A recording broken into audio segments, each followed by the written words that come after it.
Hello students.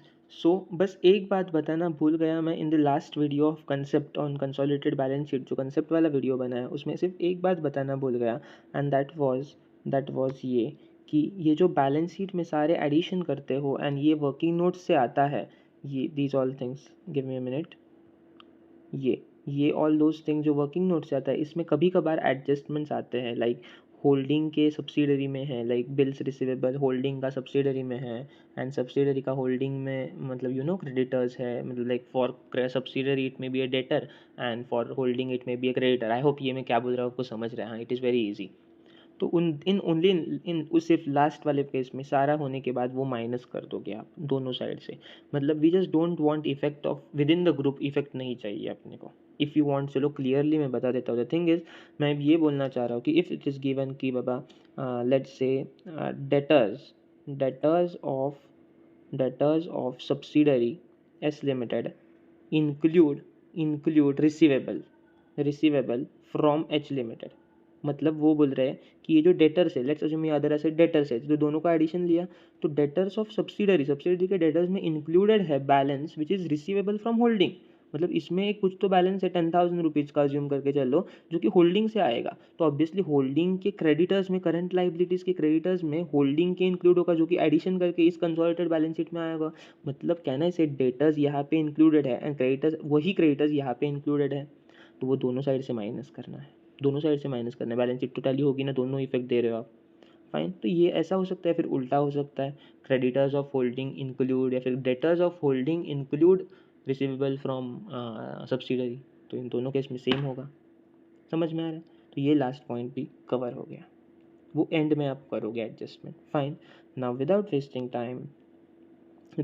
Time let us move on solving one example. मैंने बोला था example दो प्रकार के हैं। एक प्रकार से, एक first type is this where the date of acquisition is, एक ही मिनट, ये रब करने तो मुझे, where the date of acquisition is start of the year. In this case जहाँ पे ये स्टार्ट ऑफ द ईयर है, इन दैट केस आपको ये प्री एंड पोस्ट में डिवाइड नहीं करना होगा, ये मैंने बताया था।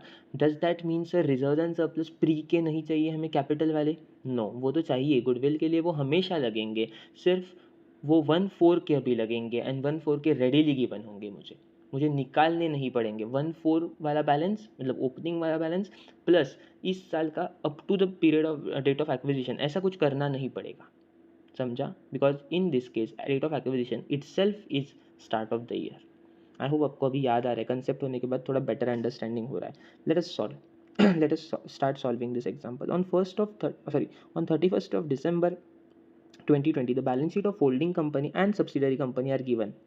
फाइन, होल्डिंग के और सब्सिडरी की बैलेंस शीट दी है। लेट अस सी, देखो शेयर कैपिटल दिया है होल्डिंग का, सब्सिडरी का, देन जनरल रिजर्व दिया है होल्डिंग का, सब्सिडरी का। ये जनरल रिजर्व कब का दिया है? देखो, फर्स्ट 1/1/2019, दे मीन टू से 1/1/2019 को भी यही बैलेंस था और आज भी यही बैलेंस है।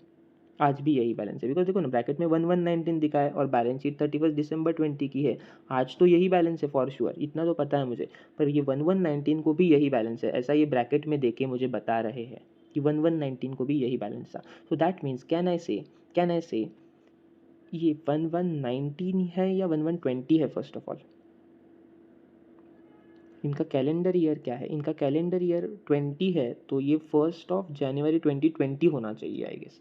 ये 1 January 2020 होना चाहिए if I am not wrong. ठीक है, ये 1 January 2020 होना चाहिए। मे भी शायद से हमने क्लास में ऐसा किया होगा, 2020 इसको चेंज किया होगा। इफ़ नहीं किया होगा, let it be, I don't know, I don't remember actually. Fine, but जो कुछ भी है, ये देख के तो वही लग रहा है कि ये 1 January 20 का है। At the same time also ये फिर जनरल रिजर्व दिया है। दैट मीन्स देखो ना सर, हमने बोला था ना हमें क्या चाहिए, ये एडिशनल इन्फॉर्मेशन, ये ही तो एडिशनल इन्फॉर्मेशन है कि मेरे को जनरल रिजर्व भी मेरा ओपनिंग ऑफ द ईयर में 2 लाख था। दैट्स इट, ओपनिंग का जनरल रिजर्व 20 था, 2 लाख था, ये मुझे इससे मिल गया। फाइन, तो ये 2020 कर देता हूँ इसको। ठीक है, देन यहाँ पे प्रॉफिट एंड लॉस फॉर 2020, इसको भी financial year 2020, sorry I mean 2020, calendar year है ये। ठीक है, कैलेंडर ईयर है ये। ठीक है, ये P&L दिया है, P&L दिया है, this is P&L for this year, पूरे साल का ये प्रॉफिट है, पूरे साल का ये प्रॉफिट है। कैसे समझा सर, कैसे समझा सर? अगर ओपनिंग का ये देते, अगर ये ओपनिंग का प्रॉफिट देते, देखो यहाँ पे कैसे दिया था ना, 1120 को बैलेंस कितना था, इतना ही था। मतलब ड्यूरिंग द ईयर कुछ चेंज हुआ क्या? नहीं। मतलब हमारा ईयर क्या है, देखो हमारा ईयर है 1 जनवरी 20 से लेके 31 दिसंबर 20, राइट। तो अभी 31 दिसंबर 20 को जनरल रिजर्व देखो कितना है, जनरल रिजर्व देखो, होल्डिंग का नहीं देखना, ये मैं 2 लाख होल्डिंग का बोल रहा हूँ, जाने दो, सब्सिडरी का देखना है। 1 लाख जनरल रिजर्व है, 1 लाख रुपीज़। P&L कितना है, 103 सब्सिडरी का, ये देखो, ये 103, ये 103, ये 1 लाख, ये नहीं देखना है, 106, जाने दो, रब कर देता हूँ, फाइन। 103 P&L है, 103, 1.03 लैक्स, राइट। तो ये दोनों ले लिया। ओपनिंग का सर कितना था, हमने क्या देखा था, ये बैलेंस शीट से आता है, ये बैलेंस शीट से आया, ये रहा 2 फिगर्स। ये एडिशनल इन्फॉर्मेशन में दिया रहता है ओपनिंग का, तो यस यहाँ पे दिया है सर, कहाँ पे दिया है, नीचे है, ऐसे बैलेंस शीट के नीचे नहीं दिया, यहीं पे दिया है। जनरल रिजर्व 1120 को इतना था सर, उतना ही same 1 lakh rupees, 1 lakh rupees general reserve, ठीक है। P&L कितना था सर, ये कुछ दिया है क्या, ये कुछ दिया है क्या? नहीं। एंड ये कुछ नहीं दिया, देयरफॉर इसको जीरो अज्यूम किया है, जीरो अज्यूम किया, ये इस क्वेश्चन में जीरो अज्यूम किया है, फाइन। इस क्वेश्चन में जीरो किया, आपको दिया जाएगा स्पेसिफिकली, अगर है तो, नहीं दिया तो जीरो अज्यूम करने का। अगर यहाँ पे जीरो है तो अभी अपन प्रॉफिट कैसे निकालते हैं, प्रॉफिट कैसे निकालते हैं? इन दोनों का डिफरेंस हमने देखा था, इन चारों का डिफरेंस लिया तो भी कोई बात नहीं, वही आने वाला है, वही आने वाला है। मतलब आई मीन टू से हम प्रॉफिट कैसे निकालते हैं, हम प्रॉफिट निकालते हैं closing minus opening. If you remember कि ड्यूरिंग द ईयर मेरे रिजर्व एंड सरप्लस कितने से बढ़े, देखो during the start of the year में कितने थे, 1 लाख रुपीज़ थे, 1 लाख रुपीज़ थे, या फिर प्रॉफिट कंसिडर किया तो सिर्फ जीरो था, पूरा जीरो था, आंसर वही आने वाला है। एंड पूरे पूरे रिजर्व्स थे 1 lakh, and at the end of the year कितने हैं, 2.03, तो दैट मीन्स क्या, मैंने 1.03 कमाया ड्यूरिंग द ईयर, ये बन गया मेरा करंट ईयर प्रॉफिट, ये बन गया मेरा करंट ईयर प्रॉफिट। आई होप आपको समझ रहा है आई होप आपको समझ रहा है। सर क्या करंट ईयर प्रॉफिट को मुझे डिवाइड करना है प्री एंड पोस्ट में? नहीं करना ना सर, बिकॉज ये पूरा का पूरा प्रॉफिट 1120 के बाद वाला है, 1120 के बाद वाला है, यहाँ से लेके यहाँ तक का है, राइट, करंट ईयर प्रॉफिट। तो मुझे नहीं चाहिए, ये कर बाइफर्केशन, बिकॉज मेरा डेट ऑफ एक्विजिशन 1120 ही है, और 1120 के बाद वाला तो सारा का सारा पोस्ट एक्विजिशन है, तो पूरा का पूरा ये बन गया पोस्ट एक्विजिशन, ये पूरा का पूरा बन गया पोस्ट एक्विजिशन। आई होप आपको समझ रहा है, ठीक है। मैं रब कर देता हूँ सब।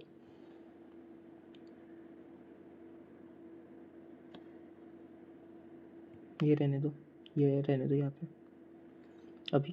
अभी ये P&L, I just mean to tell you कि ये करंट ईयर का प्रॉफिट यही है, इन दिस केस यही है, कुछ डिफरेंस है ही नहीं, बिकॉज ओपनिंग में कुछ नहीं है, जस्ट बिकॉज ये हर बार यही नहीं होगा, हर बार ये क्लोजिंग, जो 106 तो पहले निकाल दो यार, डिस्टर्ब कर रहा है बार बार, ये हर बार 103 नहीं होगा बैलेंस, राइट, 103 हर बार नहीं होगा। अगर कुछ ओपनिंग में होता तो डिफरेंस ले लेते ओपनिंग और क्लोजिंग में से, पर ओपनिंग में यहाँ पे जीरो था, इसलिए पूरा का पूरा 103 बन गया इस साल का प्रॉफिट, ठीक है। ओपनिंग में जीरो कहाँ से था सर, अज्यूम किया है। क्या आपको करना है एग्जाम में? हाँ, अगर है कुछ नहीं दिया तो अज्यूम कर लो जीरो है, कुछ दिया है तो वेल एंड गुड, एम्बिग्यूटी ही नहीं रही, फाइन।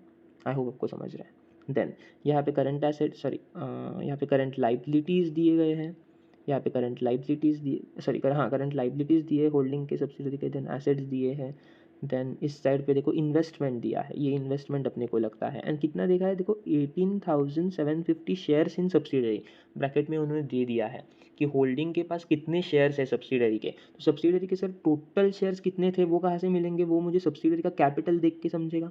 कैपिटल कितना था सब्सिडरी का, देखो ये रहा सब्सिडरी का कैपिटल, फाइन। तो ये सब्सिडरी का कैपिटल कितना है sir,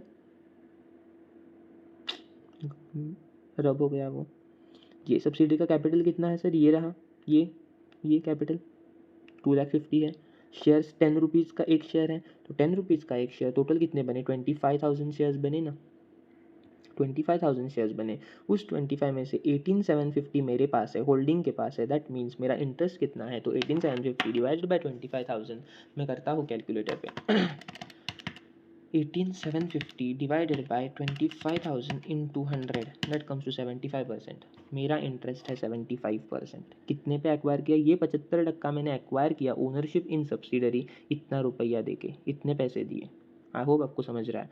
we gave 1,12,000 and received something, वो रिसीव ढूंढना पड़ेगा, क्या रिसीव किया है, receive ownership, ownership is represented by, ये बार बार मैं बोलता हूँ, इन अ फ्लो बोलता हूँ, सो दैट आपको वो ये हो जाए, दिमाग में आपके बैठ जाए। Ownership and ownership is represented by this part shareholders funds.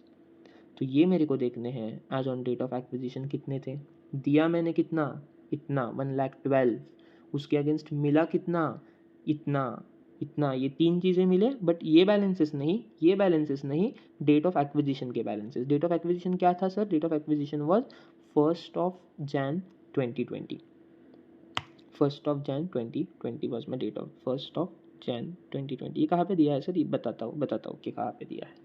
Ideally ये क्वेश्चन में थोड़ा कम चीज़ें, बहुत कम इन्फॉर्मेशन दिया है, बहुत सारा एजम्पशन करना पड़ता है, तो similarly 1/120 is also an assumption, जो कि उन्होंने आंसर में भी वही किया है कि as date of acquisition is not directly mentioned here, date of purchase of share is not mentioned in the question. Ideally आपको ऐसा नहीं होगा, इट इज़ 1 January 2020 अज्यूम्ड। ठीक है, ये अज्यूम्ड, ठीक है। आपको आपको आपको ऐसे एम्बिग्विटी नहीं आ जाएगी पेपर में कभी, कोई भी पेपर रहने दो, एम्बिग्विटी नहीं आएगी। फाइन, अभी आगे ये इसका रिलेवेंस कहाँ पे आने वाला है, मैंने बताया आपको वर्किंग नोट 3 में गुडविल वाले, इतना पे किया, उसके अगेंस्ट ये तीन चीज़ें रिसीव हुई, ये तीन चीज़ें ऑन फर्स्ट 20 वाले लेने। फर्स्ट 20 को सर शेयर कैपिटल कितना था, 5 लाख तो देखना ही नहीं है, 2,50,000 था सब्सिडरी का उतना ही अज्यूम करेंगे। जनरल रिजर्व कितना था फर्स्ट 20 को, वो तो दिया है ना, ये देखो वो तो दिया है 1/120 को, ये देखो, तो वो ये नहीं कंसिडर, नीचे वाला कंसिडर करना है 1,00,000 रुपीज़ सब्सिडरी का, तो वो भी उतना ही कंसिडर करेंगे। एंड सर पीएनएल का बैलेंस कितना था सब्सिडरी का, एंड पीएनएल का बैलेंस कितना था 1/120 को, ये 103 था, नहीं सर 103 तो बाद में हुआ ही, ये करंट ईयर प्रॉफिट निकाला ना हमने 103, ये देखो करंट ईयर, तो इस साल 103 हुआ ना। पीएनएल स्टार्टिंग में कितना था, 0 था, स्टार्टिंग में जनरल रिजर्व 1,00,000 था, तो वो 1,00,000 कंसिडर किया, ये दो, तो पीएनएल 0 कंसिडर करेंगे, 0 नहीं कंसिडर करेंगे, ऐसा नहीं मैं बोल रहा, ये इस क्वेश्चन में 0 है, ऐसा नहीं मैं बोल रहा कि नहीं कंसिडर करेंगे, ये 0 है इस क्वेश्चन में, ठीक है, तो 0। तो टोटल मेरा कितना है, मुझे शेयर होल्डर्स फंड्स मिला, देखो ये क्लोजिंग का नहीं, ये ओपनिंग का, ये डेट ऑफ एक्विजिशन के बैलेंसेस है, अभी हमने चेक किया, अभी 2,50,000 सेम था, 1,00,000 सेम था, एंड नीचे वाला 0 है, समझ में आ रहा है। तो तीनों का एडिशन किया मैंने, 2,50,000 प्लस 1,00,000 प्लस 0, ये 106 तो फिर से डिस्ट्रैक्टिंग है। ठीक है, तो 2,50,000 प्लस 1,00,000 प्लस 103 नहीं, 103 नहीं, 0, सिर्फ 0, ये 0 कंसिडर करेंगे, राइट। तो टोटल बना 3,50,000 मुझे मिला, पूरा मिला क्या सर, नहीं, उसका 75%। तो मैंने दिया कितना सर, मैंने दिया 1,12,000, उसमें से मिला कितना मुझे, बैक कितना मिला मुझे, बैक कितना मिला मतलब उसके कंसिडरेशन में मुझे क्या मिला, तो टोटल ये 3,50,000 मिला, ये प्लस ये प्लस ये हाईलाइट कर देता हूँ, ये प्लस ये और प्लस ये 0, ठीक है, ये तीनों चीज़ें मुझे मिली, तो वो बनी मेरी 3,50,000, एंड उसका 3,50,000 का मुझे सिर्फ 75% ही मिला, 3,50,000 इंटू 75% किया तो 262,500 आ रहा है, 262,500 इतना मुझे मिला। तो जो एक्सेस या फिर कम मिला, that is my goodwill and capital reserve, और capital reserve as the case में भी। आई होप समझ रहा है, आई होप समझ रहा है, यही आंसर्स है क्या, वो भी देखने दो, नहीं तो अपन गलत कर बैठेंगे। ये देखो 262,500 एंड 1,12,000 वही निकाला था आगे हमने, ये देखो 262,500 और 1,12,000, ठीक है, ये लिखना कैसे है देख लेते हैं, पर समझ में आएगा आपको, अभी आ रहा होगा इन बेटर मैनर, ठीक है। ये अदर इन्वेस्टमेंट्स है, अदर एसेट्स है, ठीक है तो है। करंट एसेट्स के साइड में स्टॉक दिया है, डेटर्स दिए है, कैश दिया है, प्रिपेयर कंसोलिडेटेड बैलेंस शीट बोला है आपको, ठीक है। कंसोलिडेटेड बैलेंस शीट मैंने बोला था आपको कैसे बनती है, सारे एसेट्स एडिशन रहते हैं, एक्सेप्ट ये इन्वेस्टमेंट नहीं दिखेगी, एक्सेप्ट ये इन्वेस्टमेंट नहीं दिखेगी। दूसरा चीज़ लाइबिलिटी साइड ये सारा share capital, general reserve, P&L ये ऐसा कुछ नहीं दिखेगा। उसके बदले में क्या दिखेगा? उसके बदले में ये दिखेगा, share capital, reserve and surplus, minority interest और कैपिटल रिजर्व अगर होगा तो इसी में जनरल ये रिजर्व एंड सरप्लस में ही कैपिटल रिजर्व अगर आया तो वहीं पे डाल दूंगा मैं। ठीक है, आई होप समझा है। तो ये अभी बनाते हैं वर्किंग नोट्स इसके लिए। तो एज डिस्कस्ड जैसे स्टेप्स बताए थे, first step is ratio of interest. ये देखो रेशियो ऑफ इंटरेस्ट निकाल लिया मैंने 75% सॉरी, माइनॉरिटी का आया 25%, ये मैंने ओरली ही निकाला था। 25,000 टोटल शेयर्स कहाँ से आए सर? टोटल शेयर्स 25,000 ये बैलेंस शीट से आए सब्सिडरी के। ये देखो बैलेंस शीट ऑफ सब्सिडरी कहाँ पे है? ये वाला, ये 2,50,000 का शेयर कैपिटल है, 10 रुपये का एक शेयर है। तो टोटल मिला क्या, तो सॉरी 2,50,000 डिवाइडेड बाई 10 किया तो 25,000 शेयर है। उसमें से मेरे पास 18,750 थे, वो यहाँ पे लिखा है। ठीक है, तो वो बन गया मेरा रेशियो ऑफ इंटरेस्ट। पहला रेशियो ऑफ इंटरेस्ट निकाला, दैट मीन्स मैं 75% हकदार हूँ। अभी second step sir, current year profit sir, current year profit कितना आएगा सर? ये तो निकाला यहाँ पे। करंट ईयर इस साल का कैसे निकालते हैं? इस साल के एंड में देखने का क्या है, इस साल के ओपनिंग में आप आपका इनकम कैसे निकालते हो? अगर आपके पास लेट्स एज्यूम एकदम सिंपल एग्जांपल, लाइक आपको देना नहीं चाहिए but thing is still for the sake of simplicity, जो बच्चे को एग्जांपल देते कि you were given 100 rupees by your dad and you are left with 10 rupees at the end of the year, that means तुमने पूरे साल में 90 का खर्चा किया। बराबर ना? तो इन द सेम वे अगर आपके एंड में आपके रिजर्व एंड सरप्लस इतने हैं ये वाले, ये एंड ओपनिंग में इतने थे, तो दोनों का डिफरेंस क्या आ जाएगा? करंट ईयर में तो आपने क्या किया, करंट ईयर में क्या किया, तो वही हमने नीचे क्या किया है। करंट ईयर का प्रॉफिट कैसे निकालेंगे सर? करंट ईयर का प्रॉफिट कैसे निकालेंगे? यहाँ पे तो उन्होंने निकाला नहीं, बिकॉज डायरेक्टली ये 103 वाली फिगर उन्होंने बैलेंस शीट से उठाई है, ये 103, बिकॉज वही रहा ना, सेम रहा ना प्रॉफिट। ठीक है, तो ठीक है, उन्होंने नोट लिखा नहीं है but you can write it as यहाँ पे आप कुछ आपके कंफर्ट के लिए लिख देता हूँ। ये देखो current year profit, second note, current year profit कैसे निकालो, हर बार कैसे निकालोगे? देखो reserves and surplus as on end of the year क्या है? 31 December 20 कितने हैं? देखो बैलेंस शीट में, देखो ये कहाँ से आता है? बैलेंस शीट से। ये वाली इंफॉर्मेशन, ये वाली राउंड कर रहा हूँ, देखो दिख रहा है आई होप। ठीक है, जनरल रिजर्व 1 लाख का है और 103 का P&L है, 103 का P&L है। तो टोटल मिला के बन गया 1 लाख और 1.03 था आई गेस, हाँ 2.03 बन गया। यहीं पे लिख देता 2.03 lakhs। ठीक है, लेस करोगे जो क्लोजिंग में है माइनस ओपनिंग में रिजर्व एंड सरप्लस क्या थे? Reserve and surplus as on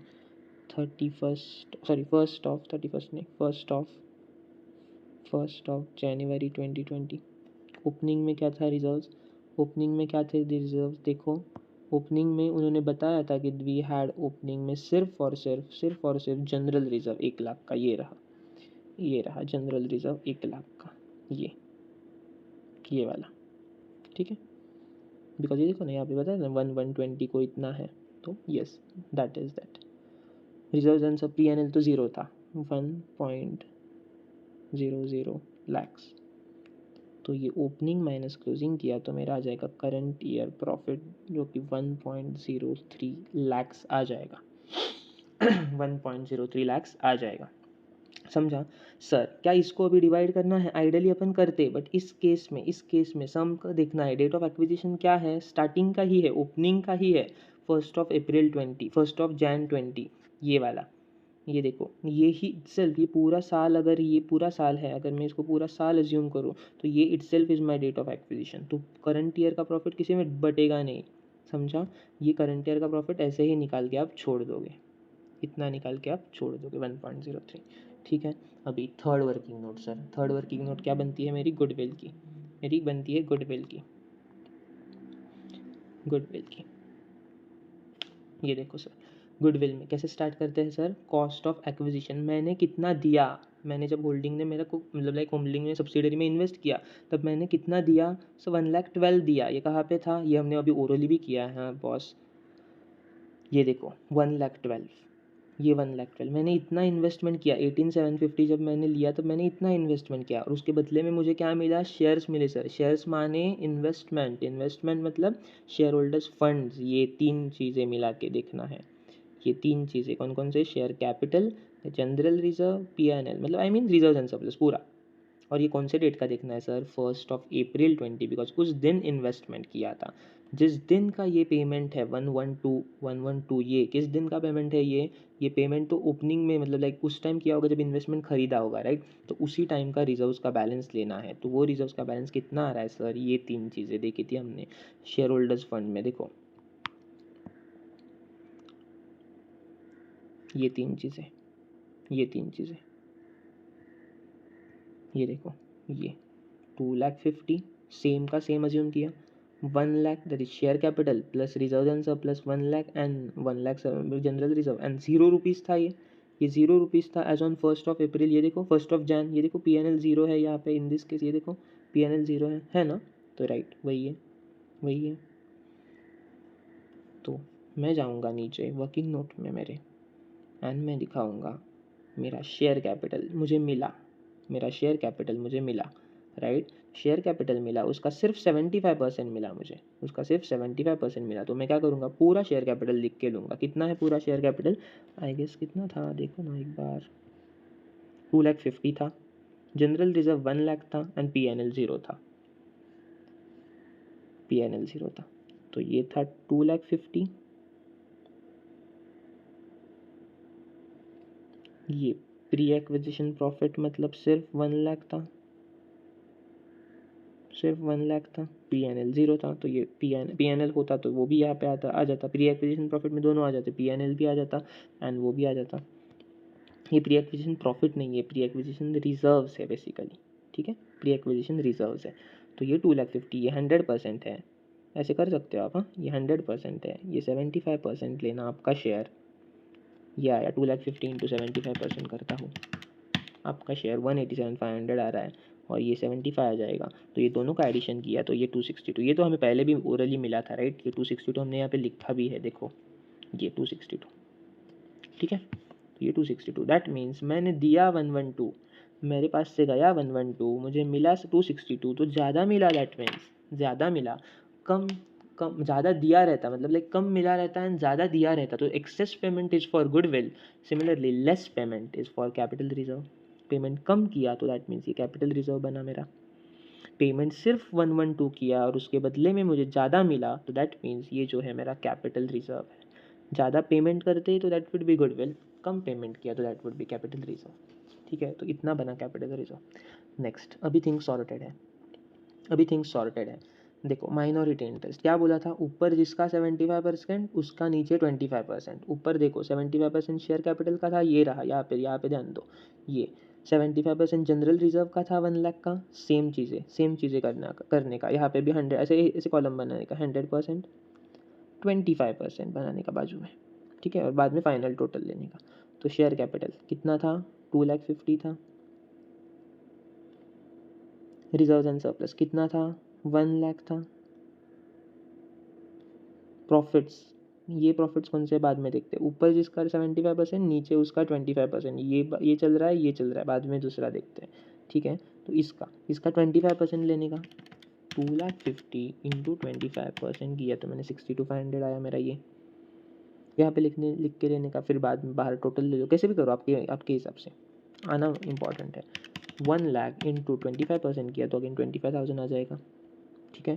तो देखो ऊपर जिसका 75% लिया नीचे उसका 25% लिया, ठीक है। और प्लस एक और चीज़ करने की, 25% बिकॉज ये देखो ना, ये बैलेंसेस कब के थे, ये 2,50,000 और 1,00,000 कब के बैलेंसेस थे, देखो ना सर यहाँ के यहाँ के बैलेंसेस थे, ये देखो 2,50,000 और 1,00,000, ये कहाँ के बैलेंसेस थे, डेट ऑफ एक्विजिशन के, डेट ऑफ एक्विजिशन के बैलेंसेस है ये। समझ में आ रही बात। तो ये डेट ऑफ एक्विजिशन तक हमने कंसीडर किया, उसके बाद वाला नहीं, यहाँ इसके बाद वाला नहीं कंसीडर किया। तो वो अभी ये करंट ईयर वाला प्रॉफिट ये अभी करेंगे 103, ये 103 का पहले 25% यहाँ पे करेंगे, ये 103 बिकॉज माइनॉरिटी ऑब्वियसली बाद वाले प्रॉफिट में भी तो इंटरेस्टेड है, या सिर्फ पहले वाले डेट ऑफ एक्विजिशन के पहले माइनॉरिटी इंटरेस्टेड थी, उसके बाद में माइनॉरिटी नहीं, अभी सब सारा 100% होल्डिंग का, ऐसा नहीं है ना, अभी भी माइनॉरिटी इंटरेस्टेड है 25% के लिए। तो ये 103 प्रॉफिट जो एक्विजिशन के बाद कमाया, उसमें से 103 में से इंटू 25% जाएगा माइनॉरिटी को 25,750, ये जाएगा माइनॉरिटी को। माइनॉरिटी 3 चीज़ों में इंटरेस्टेड रहती है, हमेशा याद रखना, share capital, reserve and surplus on date of acquisition वाले है ये, डेट ऑफ एक्विजिशन वाले, एंड जो अब तक डेट ऑफ एक्विजिशन हुआ उसके बाद वाला चीज़, दैट इज पोस्ट एक्विजिशन। तो 25,750 इसमें माइनॉरिटी इंटरेस्टेड है, इन तीनों को जोड़ दिया तो ये आ जाएगा। ठीक है, माइनॉरिटी इंटरेस्ट निकला। अभी last cheese consolidated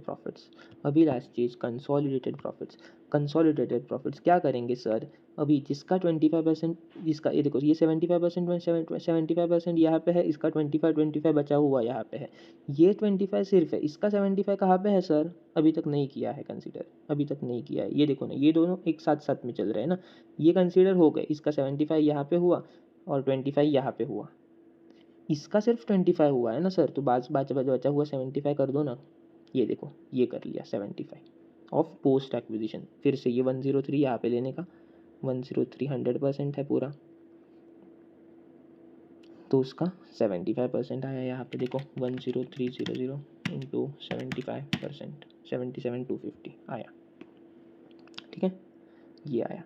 and then last में एक चीज़ सिर्फ होल्डिंग का रहता है, हमने कंसेप्ट में देखा था, सिर्फ होल्डिंग का लेना है, ये एक ही चीज़ सिर्फ होल्डिंग की आती है, except for that one, cost of investment ये वाला एक सिर्फ होल्डिंग का ये कंसीडर किया 112, अदर दैन दैट होल्डिंग का कुछ कंसीडर किया तो ये देखो, अब तक मैं ये 3 चीज़ों को डिस्ट्रैक्टिंग बोलता था ना, मेरे लिए डिस्ट्रैक्ट होती थी ये और ये, अभी मैं इसमें से एक चीज़ कंसीडर करने जा रहा हूँ, that is profit of holding company, ये 106। तो ये 106 अगर मैं जोड़ दूँ तो ये मेरा बन जाएगा पूरा होल्डिंग का इंटरेस्ट, ये 106 अगर मैं जोड़ दूँ यहाँ पे, ये देखो ये जोड़ दिए 106, ये यहाँ पे जोड़ दिए 106, इसमें साथ और एक होल्डिंग का रिजर्व भी है यहाँ पे, इन दिस केस होल्डिंग का एक जनरल रिजर्व भी है, ये देखो एक डिस्ट्रैक्शन हटा दिया, ये मतलब इसको कंसीडर कर लिया, अभी दूसरा डिस्ट्रैक्शन हटा देता हूँ, इसको भी हटा देता हूँ, अभी it is no more distraction, अभी ये इस 2 लाख को भी कंसीडर किया, तो ये मेरे बन जाएंगे पूरे होल्डिंग के रिजर्व एंड सरप्लस, ये दो।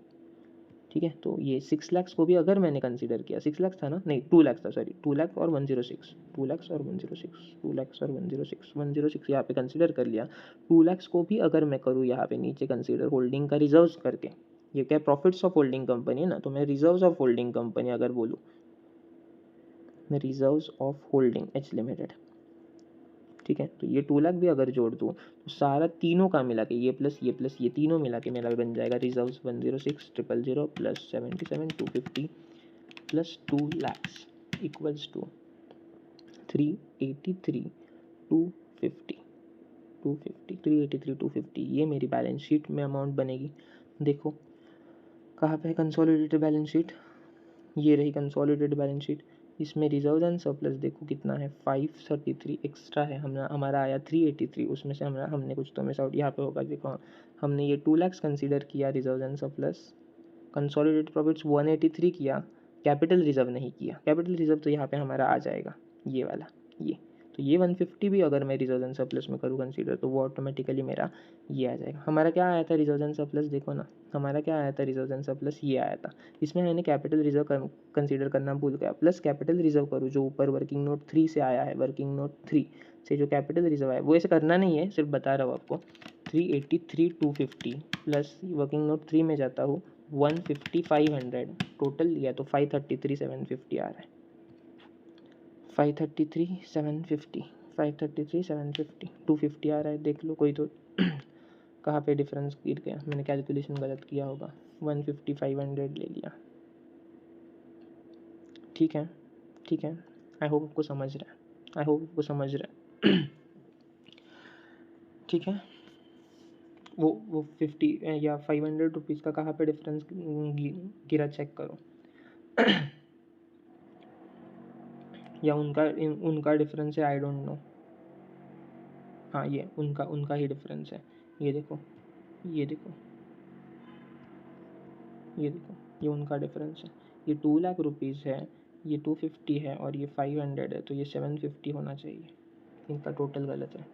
ठीक है, other than that I hope आपको पूरा सम समझा है, आपको पूरा सम समझा है। बैलेंस शीट कैसे बनानी है वो तो मेन रह गई ना सर। बैलेंस शीट कैसे बनानी है, सारा आई हैड टोल्ड यू, सारे एसेट्स आर एडिशन, सारे assets are addition of one another except for one that item.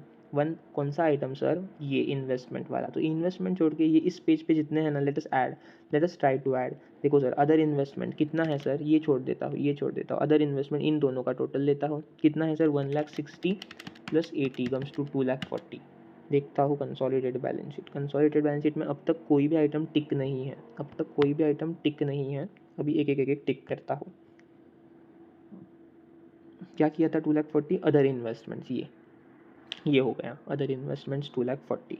Then sir stock में देखो सर, ये दोनों का एडिशन करता हूँ, 105 प्लस 52 500, 157 500 कंसोलिडेटेड में आया। देन सर सन्ड्री डेटर्स, इन दोनों का एडिशन कर देता हूँ, 254 प्लस 127 इक्वल्स टू 381 यहाँ पे आ गया। देन सर नेक्स्ट कैश, इन दोनों का एडिशन करता हूँ, 15,000 प्लस 7,000 21,500 क्या हुआ, हाँ 15,000 plus 7,500 is 22,500, I am sorry. ठीक है, 22,500। अभी इस पेज वाले सारे, ये बॉक्स वाले हुआ है वो एडिशन हुआ है, क्या ये कंसीडर करना है सर, ये कंसीडर नहीं करना है, ये बॉक्स वाला कंसीडर नहीं करना है इन्वेस्टमेंट, ये हमने देखा था अभी ऊपर वाले पेज पे। ये यहाँ पे भी कुछ एसेट्स है, फिक्स्ड एसेट्स है, तो इन दोनों का भी एडिशन लेता हूँ, 194 plus 206 194 plus 206 comes to 4 lakh sir, ये रहा 4 लाख। बन गई मेरी पूरी एसेट साइड बन गई। क्या गुडविल है इन दिस केस, क्या गुडविल है, नहीं सर इस केस में गुडविल नहीं है, बिकॉज कैपिटल रिजर्व आया है हमारा वर्किंग नोट में, तो ये यहाँ पे गुडविल भी नहीं है। अभी लाइबिलिटी साइड देखो, ये पहली ये लाइबिलिटी 34 प्लस 20 54, तो देखो 54 आ गया मेरा यहाँ पे। ठीक है, 54। अभी देखो लाइबिलिटीज़ आई गेस खत्म हो गई, यस नॉन करंट लाइबिलिटीज़ कोई भी नहीं है, तो लाइबिलिटीज़ खत्म हो गई, बचा ये रिजर्व एंड सरप्लस वाला पार्ट, मतलब ये शेयर होल्डर्स फंड वाला पार्ट। उसमें से मैंने क्या बोला था, कैपिटल किसका लिखना है, पूरा का पूरा होल्डिंग का क्या था, अभी ये डिस्ट्रैक्टिंग आइटम ये भी नहीं है अभी। ये 5 लाख रुपीज़ ये मेरा होल्डिंग का कैपिटल है, वो मैं लिख देता हूँ, उसको बॉक्स कर देता हूँ, सबको बॉक्स कर रहे तो इसको भी बॉक्स कर देता हूँ, ये लिख दिया मैंने। 5 लाख रुपीज़ ये रहा आया यहाँ पे। ठीक है, बचा क्या सर, अभी बचा reserve and surplus and minority interest. Reserve and surplus and minority interest, वो दोनों चीज़ें आपको लिखनी है। उसके लिए आप रेफर करोगे working note 5 for reserve and surplus and working note 4 for minority interest. देखो कितना आया था माइनॉरिटी इंटरेस्ट, देखो कितना आया था वर्किंग नोट 4 में माइनॉरिटी इंटरेस्ट, ये रहा वर्किंग नोट 4, 113,250 माइनॉरिटी इंटरेस्ट लिख दिया, 113,250 कहाँ पे लिखा, ये लिखा 113,250। एंड रिजर्व एंड सरप्लस के लिए एक नोट बना दो, वर्किंग नोट 5 में ये मत करो, और एक नोट बना दो, कुछ फ़र्क नहीं पड़ता। ठीक है, कुछ फ़र्क नहीं पड़ता। कहाँ पे बनाएंगे, जगह नहीं है, यहाँ पे बनाएंगे। ठीक है, मेरे को वो ऐड करने का ऑप्शन नहीं दे रहा, यहाँ पे बनाता हूँ, ये देखो यहाँ पे बनाता हूँ, रिजर्व्स एंड सरप्लस। यहाँ पे मैं ले लूँगा फर्स्ट वर्किंग नोट 5 में से कितना आया मेरे को, देखो वर्किंग नोट 5 में से मेरा जो रिजर्व बना वो ये 183,250 मेरा रब हो गया है यहाँ पे। ठीक है, कोई नहीं, कोई बात नहीं, मैं यहाँ से फिर से स्टार्ट करते देता हूँ। ये 2 लाख था ना, ये वहाँ पे नोट में लिख कर देता हूँ, ये 183,250 आया, 183,250 वर्किंग नोट 5 वाला चीज़, 183,250। उसमें सेकंड जनरल रिजर्व ऐड कर दिया होल्डिंग का ₹2,00,000 का, एंड उसमें वर्किंग नोट 3 में से जो गुड कैपिटल रिजर्व आया, गुडविल आता तो डायरेक्टली एसेट साइड पर करता, यहाँ पे कैपिटल रिजर्व आया है, कितना अमाउंट था देख लो, अमाउंट वॉज समथिंग वन, कहाँ पे था ये गुडविल कैपिटल, ये वर्किंग नोट 3, 150,500, 150,500, इसका टोटल ले लो, 183,250 plus 2 lakhs plus 150,500 comes to 533,750, 533,750, ये मैं डाल दूंगा यहाँ पे, ये मैं डाल दूंगा बैलेंस शीट में 533,750, ये 750 आ जाएगा, 750। अभी ये सारा एडिशन कर दो, ये 750 की वजह से मुझे एडिशन करनी पड़ रही है because I don't know tally होगा या नहीं। 5 लाख प्लस 533,750 लिया मैंने, प्लस 113,250 प्लस 54,000, 1201, ये सही आया, मतलब सही है अपना, 1201 सही आया, ये 750 है, उन्होंने कैलकुलेशन सही किया है, सिर्फ फिगर्स गलत लिखे हैं। और नीचे की एडिशन की 4 lakh plus 2,40,000 plus 157,500 plus 381 and last 22,500, ये भी 201 सॉरी 100 नहीं 201। तो आई होप आपकी बैलेंस शीट टैली हो गई, आपकी भी बैलेंस शीट टैली हो गई होगी, फाइन। तो आई गेस इस सम से आपको क्या समझा, इस सम से आपको ये समझा कि इस टाइप का क्वेश्चन आया जिसमें date of acquisition itself is the start of the year, तो you do not need to divide your current year profit into pre and post। अभी जब नेक्स्ट सम सॉल्व करोगे ना तब डिफरेंस और बेटर समझ में आएगा कि वहाँ पे कैसे प्री एंड पोस्ट में डिवाइड करते हैं, ठीक है। तो आई होप नाउ आपको कंसोलिडेशन में एटलीस्ट ऐसे वाले सम में कोई प्रॉब्लम नहीं होगा। एक बार इफ़ यू वांट फिर से देखो, if you want similar sum फिर से सॉल्व करो जिसमें first is the date of acquisition, मतलब like I mean start of the year is the date of acquisition, fine. ये वीडियो यहाँ पे क्लोज कर देता हूँ। नेक्स्ट वीडियो अपन देखेंगे जहाँ पे date of acquisition would be in between the year and then pre and post में डिवाइड करके यही स्टेप्स फॉलो होंगे, ऐसे ही बैलेंस शीट बनेगी। इसमें यहीं पे कहाँ पे लास्ट में अगर होता कि होल्डिंग का बैलेंस डेटर्स सब्सिडरी में है एंड सब्सिडरी के क्रेडिटर्स होल्डिंग में है, ऐसा some sort of something like this, तो वो भी माइनस कर देते आप यहाँ से, लास्ट में सब होने के बाद यहाँ से डेटर्स में से माइनस कर देते, तो यहाँ से क्रेडिटर्स में से माइनस कर देते, दोनों का इफेक्ट टैली हो जाता, तो बैलेंस शीट फिर से टैली हो जाती, ठीक है। आई होप आपको समझा है, आई होप आपको समझा है, थैंक यू।